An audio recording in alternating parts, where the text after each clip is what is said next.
Hello everyone, in this video we discuss about class 10 science chapter 8 how do organisms reproduce. So let's start the chapter. तो शुरुआत करते हैं reproduction से. Reproduction is a biological process in which living organism produce same kind of progeny, यानी अपनी जैसे संतान को उत्पन्न करने की प्रक्रिया को ही हम क्या बोलते हैं, रिप्रोडक्शन. और reproduction is a biological process है. याद रखिए कि ये केवल किसी जीव के ही द्वारा परफॉर्म की जाती है, इसीलिए हम बायोलॉजिकल प्रोसेस बोलते हैं. जैसे कोई भी जीव है, जैसे डॉग अपनी जैसे संतान डॉग को रिप्रोड्यूस करता है, कैट अपनी जैसे संतान कैट को रिप्रोड्यूस करता है, एलिफेंट एलिफेंट को करता है. ऐसा नहीं है कि रेट से जो है एलिफेंट का जन्म हो या एलिफेंट से रेट, नहीं, सेम काइंड ऑफ प्रोजेनी, उसी को हम क्या बोलते हैं, हम रिप्रोडक्शन बोलते हैं.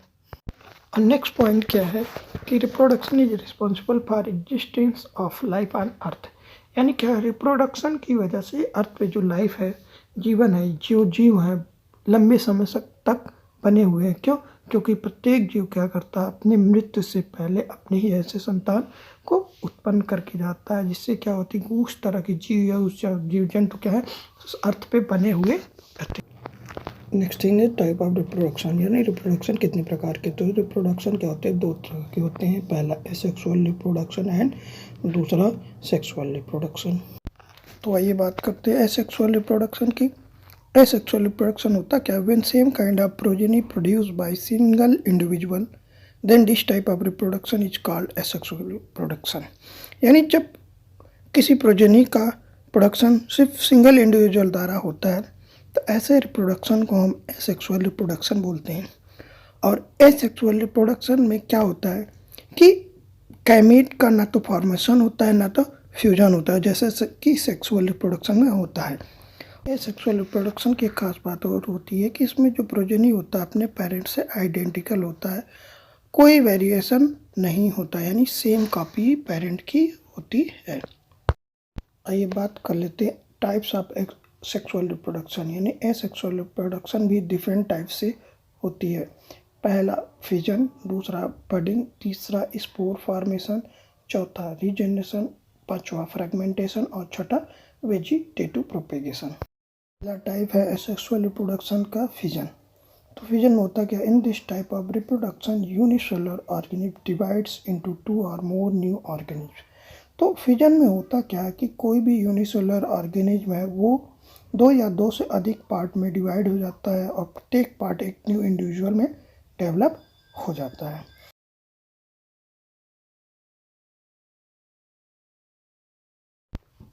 Fission is of 2 types. Fission भी क्या होती है, 2 तरह से होती है. पहला बाइनरी फिजन और दूसरा multiple fission.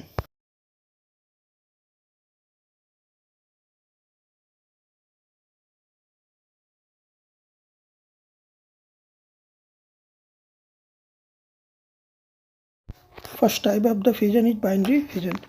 In this type of asexual reproduction, parent organisms divide into 2 parts and each part become a new individual. तो बाइनरी फिजन में होता क्या है कि कोई भी पेरेंट ऑर्गेनिज्म होता है वो डिवाइड हो जाता है 2 पार्ट में और प्रत्येक पार्ट एक न्यू इंडिविजुअल में बन जाता है. तो ये जनरली आपका यूनिसेलुलर ऑर्गेनिज्म जैसे पैरामीशियम हो गया, अमीबा हो गया, लेशमानिया हो गया, बैक्टीरिया हो गया, इन सब में इस तरह का रिप्रोडक्शन पाया जाता है. जैसे आप फिगर में देख रहे हैं कि अमीबा है, ये क्या होता है, डिवाइड होकर 2 डॉटर सेल में कन्वर्ट हो जाता है. ठीक है.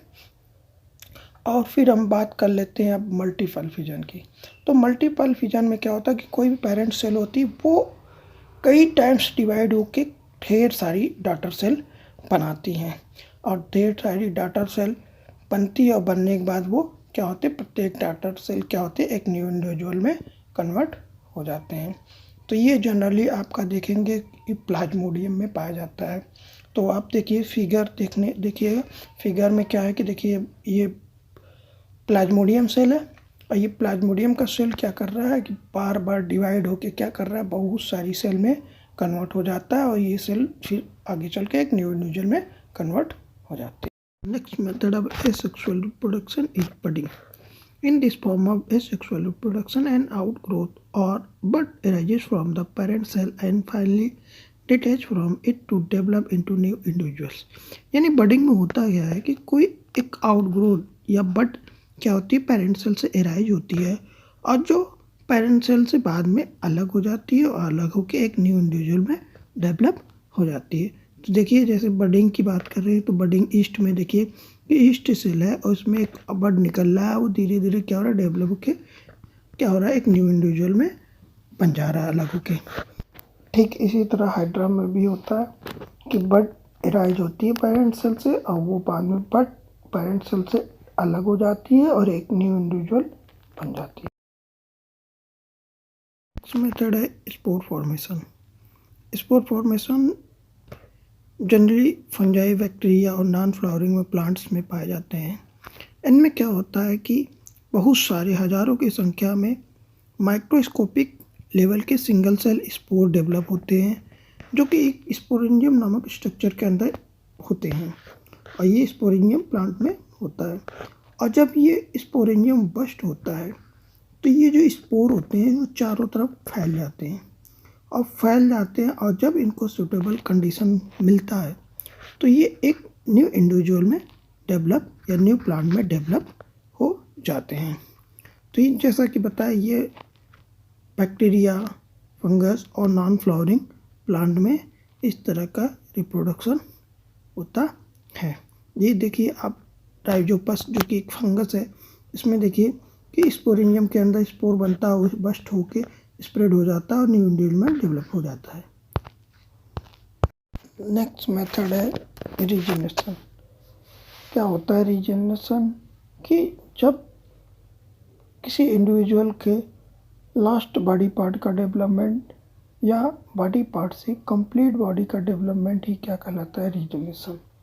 और ये रीजेनरेशन स्पेशल टाइप के सेल के द्वारा परफॉर्म की जाती है जिसे हम बोलते हैं क्या, स्टेम सेल। और रीजेनरेशन का एग्जांपल हमें हाइड्रा और प्लेनेरिया में अच्छी तरीके से देखने को मिलता है।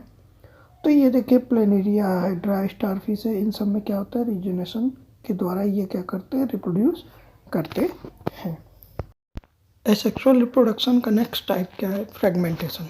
Fragmentation is a type of asexual reproduction in which each fragment of body after breaking develop into new individual.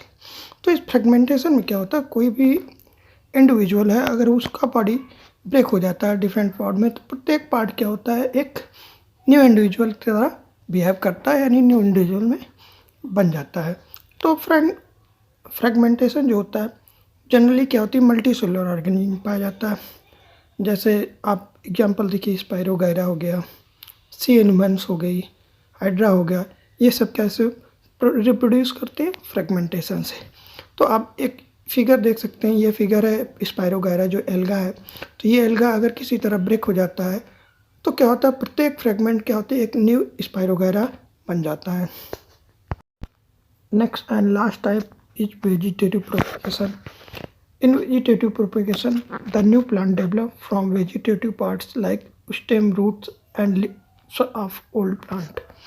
यानी क्या होता है कि वेजिटेटिव प्रोपेगेशन में जब किसी ओल्ड प्लांट के रूट, स्टेम या लीफ से न्यू प्लांट का डेवलपमेंट होता है उसे हम बोलते हैं क्या, वेजिटेटिव प्रोपेगेशन।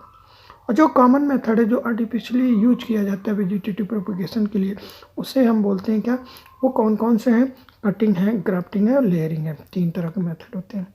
जो पहला मेथड होता है कटिंग, तो कटिंग में क्या करते हैं, हम प्लांट पार्ट को कट करते हैं और कट करने के बाद उसको हम ग्रो कराते हैं। जैसे कि हम देखते हैं कि गुलाब वगैरह है, क्या उसकी हम स्टेम काट के मिट्टी में लगा देते हैं सॉइल में, तो कुछ समय बाद वो न्यू प्लांट में डेवलप हो जाता है। जैसे देखिए ये कोई प्लांट है, उसके स्टेम को हम कट करके लगा देते हैं। नेक्स्ट मेथड है क्या, ग्राफ्टिंग। और ग्राफ्टिंग में क्या होता है कि हम 2 स्टेम को यूज करते हैं डिफरेंट प्लांट के। तो उसमें क्या होता है कि एक स्टेम जो होती है रूट से जुड़ी होती है, यानी रूट वाली स्टेम होती है, और दूसरी विदाउट रूट की होती है। और उन दोनों को हम कट करके टुगेदर हम क्या करते हैं, जोड़ देते हैं, बांध देते हैं, और जिसके बाद क्या होती है कि दोनों मिल के एक न्यू प्लांट में डेवलप हो जाते हैं, यानी दोनों एक होके एक प्लांट बन जाते हैं। उसे बोलते हैं ग्राफ्टिंग। तो ग्राफ्टिंग मेथड बहुत से प्लांट के साथ यूज किया जाता है। तो ये होती है। और तीसरा मेथड होता है क्या, लेयरिंग। तो लेयरिंग में क्या होता है, इसमें मेथड में क्या होता है कि प्लांट की जो ब्रांचें जो निकली होती है उसको क्या किया जाता है कि उसको मिट्टी से दाब दिया जाता है। अब जब नम मिट्टी से दाब दिया जाता है तो क्या होता है कि वो जो स्टेम होती है, जो मिट्टी में दबी होती है, कुछ समय बाद उससे रूट्स निकल जाती है और वो एक न्यू प्लांट बन जाता है। जैसे क्या होता है जैस्मिन वगैरह में देखिए लेयरिंग मेथड से क्या किया जा रही है कि स्टेम को मिट्टी में दबा दिया जाता है और कुछ दिन बाद वो उस स्टेम से क्या होती है रूट्स निकलती हैं और वो न्यू प्लांट में बन जाता है। Thanks for watching video. Please like, share, comment and subscribe my channel.